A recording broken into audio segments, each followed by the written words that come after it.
మిత్రులందరికీ నమస్తే. నేను పాడబోయే ఈ పద్యం శ్రీ అల్లసాని పెద్దన గారికి సంబంధించినటువంటి పద్యం.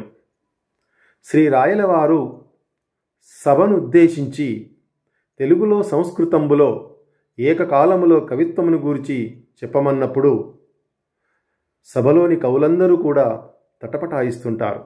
ఆ సమయాన ఆంధ్ర కవిత పితామహుడైనటువంటి శ్రీ అల్లసాని పెద్దన్న గారు లేచి, రాజా, తెలుగులో సంస్కృతంబులో కవిత్వమును గురించి నేను చెబుతాను మహారాజా అంటూ 30 పాదాలతో కూడినటువంటి ఉత్పలమాలికా పద్యాన్ని ఈ విధంగా చెప్పాడు.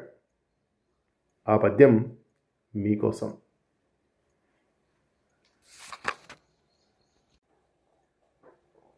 పూత మెరుంగులున్ పసరు భూప బెడంగులు జూపునట్టివా కైతలు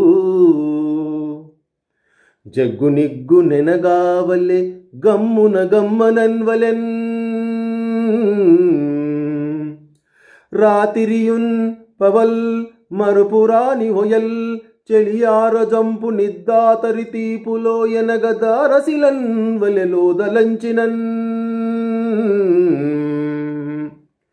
బాతిగ బైకొనన్వలెన్ పైదలి కుత్తుకలోని పల్లటి కూతలనన్వలెన్ సొగసు కోర్కులు రావలె ఆలకించినన్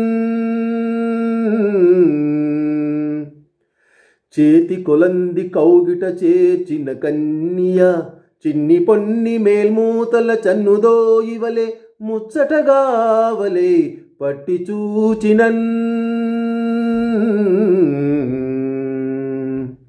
డాతొడనున్న మిన్నుల మిటారపు ముద్దుల గుమ్మ కమ్మనౌ వాతెర దొండ పండువలే వాచవిగావలే పంటనూదినన్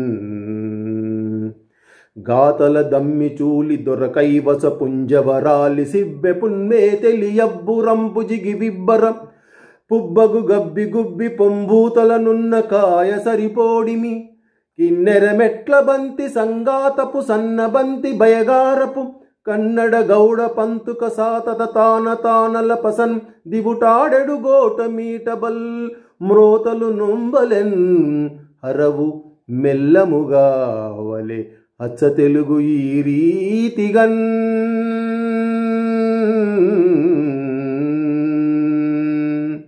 ఇక్కడి వరకు తెలుగులో చెప్పడం జరిగింది.